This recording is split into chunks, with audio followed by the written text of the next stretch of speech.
Mu myaka ishize sinema nyarwanda yakoze intambwe ikomeye.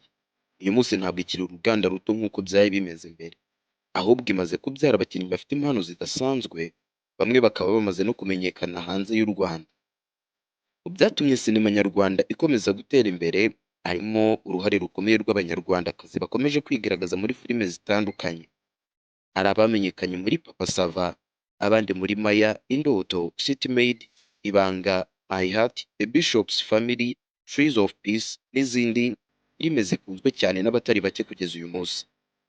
Uyu munsi rero tugiye kureba hamwe top 10 y'abakinnyi ba filime b'Abanyarwandakazi bagezweho mu Rwanda mu mwaka wa 2026. Barakunzwe pe. Uru rutonde rushingiye ku kuba bakunzwe, ibikorwa bamaze gukora muri sinema ndetse n'uruhare bakomeje kugira mu guteza imbere sinema nyarwanda. Guma kugeza ku mwanya wa mbere kuko ushobora no gutungurwa uko imyanya igiye ikurikiranye. Ese wowe utekereza cyangwa se uwo ukunda arimo? Reka dutangire uburyo gukora subscribe hano kuri NBE TV Rwanda, inkuru zacu kuri kwawe niba utarigeze ubikora. Naho njye nk'ibisanzwe bisana.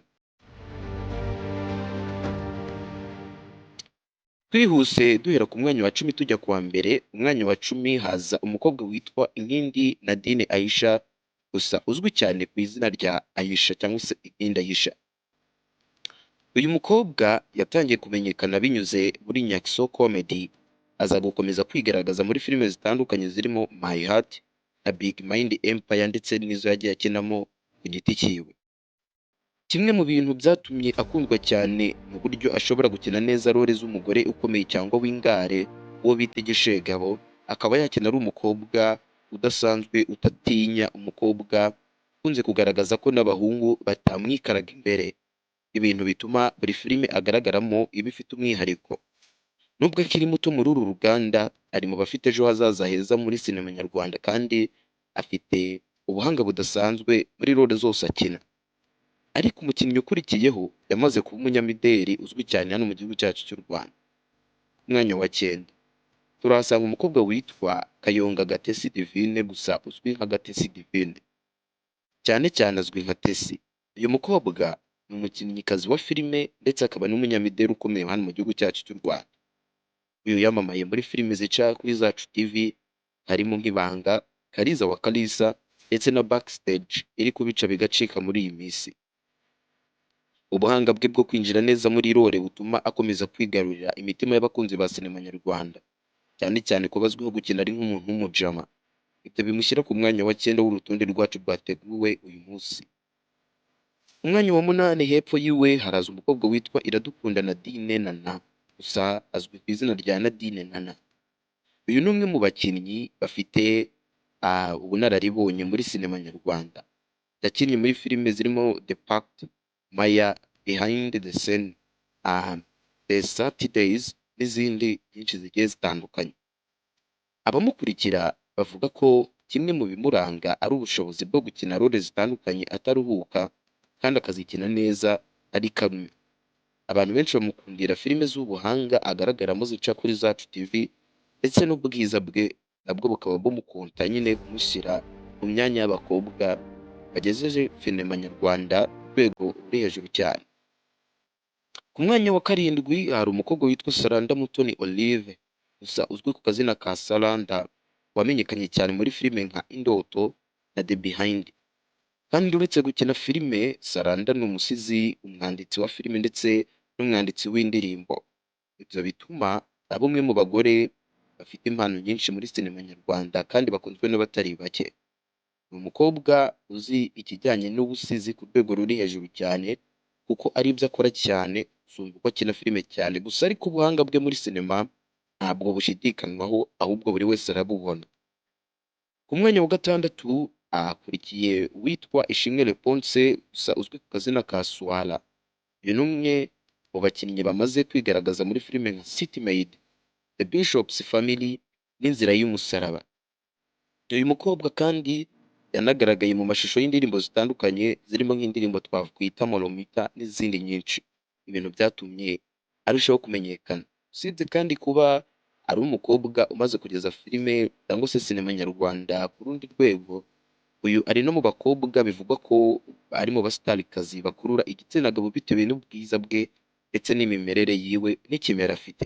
Ariko uyu mukobwa ubuhanga bwe muri sinema nyarwanda nibwo twaje kwibandaho uyu munsi, tukamusanga ku mwanya wa gatandatu w'urutonde rwacu rw'uyu munsi.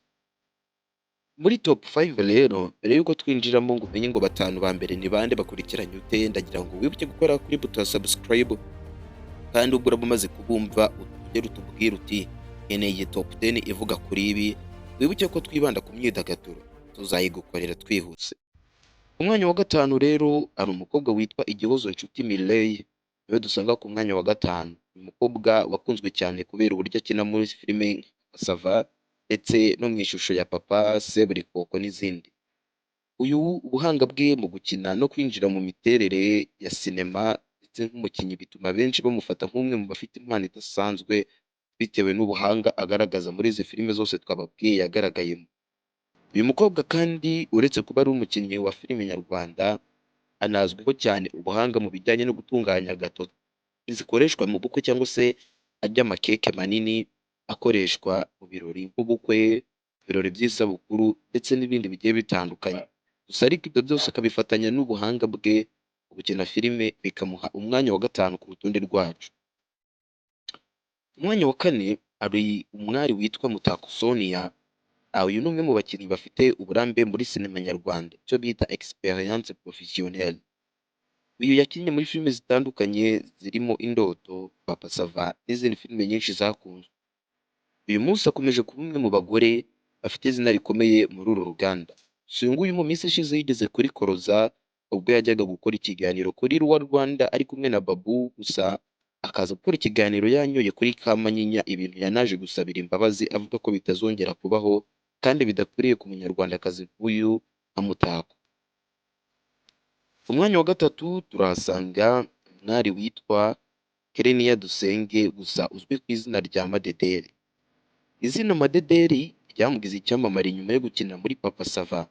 Yanagaragaje ubuhanga bwe muri Kariza wa Kalisa n'izindi zigiye zitandukanye. Iyo bavuga abakobwa bafite impano idasanzwe muri komedi cyangwa se na drama, izina rye ntirishobora kubura, kandi izina rye riba riri mu b'imbere cyane nk'uko n'uyu munsi twamuzanye. Madederi ni umuhangakazi ku buryo buteye ubwoba, kandi ikindi wamenya ni uko uyu nguyu ari umwenjenyeri ukomeye cyane, kandi akaba afite na sosiyete ayikora ibijyanye na engineering. Ku mwanya wa kabiri hari umukobwa witwa Niyonkuru Aimé, gusa wanyamamaye ku izina rya Nyambo Jessica. Nubwo akiri muto amaze kwerekana ko afite impano ikomeye. Uyu yamamaye muri The Message, Ibanga, muri My Heart n'izindi zigiye zitandukanye. Mu mwaka wa 2025 uyu Nyambo yanavuzwe cyane urukundo nyuma yo kugaragara kenshi ari kumwe na Titi Brown, nubwo bombi bavuze ko bari inshuti gusa nk'ababesto, ndetse kugeza uyu munsi akaba ari amakuru avugwa ko abangabo batagicana uwaka cyangwa se batagifitanye umubano wihariye nk'uko byagaragaraga mu mwaka wa 2025 wasoje ibyabo bitavugwa neza. Ariko umwe uri imbere kandi uyoboye bose ariwe usanga ku mwanya wa mbere, umukobwa witwa Ariane Vanessa Irakoze wamamaye ku izina rya Maya. Uyu ni umwe mu bakinnyi ba filime bamaze kwandika amateka muri sinema nyarwanda bitewe n'ubwiza bwe ndetse n'ubuhanga. Wamenyekanye cyane muri filime nka Maya, ariko yanakinnye muri The Bishop's Family, Ibanga, City Maid, Ishusho ya Papa ndetse n'izindi zigiye zitandukanye. Ubuhanga bwe, uburyo yitwara imbere ya kamera n'umusaruro akomeje gutanga nibyo bituma benshi bamufata nk'umukinnyi wa filime w'umunyarwandakazi ugezweho kurusha abandi mu mwaka wa 2026, kandi niyo mpamvu ari we uyoboye urutonde rwacu rw'uyu munsi rw'abanyarwandakazi ba filime bakunzwe. Nguru urutonde rwacu rwa top 10 y'abanyarwandakazi ba filime bagezweho muri 2026 mu Rwanda. Ese wowe wemeranya n'uru rutonde? Ninde ubona wari ukwiriye kuba ari uw'imbere? Hari uwo ubona twibagiwe? Tubwira igitekerezo cyawe muri comment. Niba ukunda inkuru nk'izi top 10 n'amateka y'imyidagaduro nyarwanda, ukore subscribe kuri NBE TV Rwanda kugira ngo utazacikwa n'izindi video ziri imbere. Murakoze cyane, njye nitwa Sana. Ciao ciao, hasta la vista.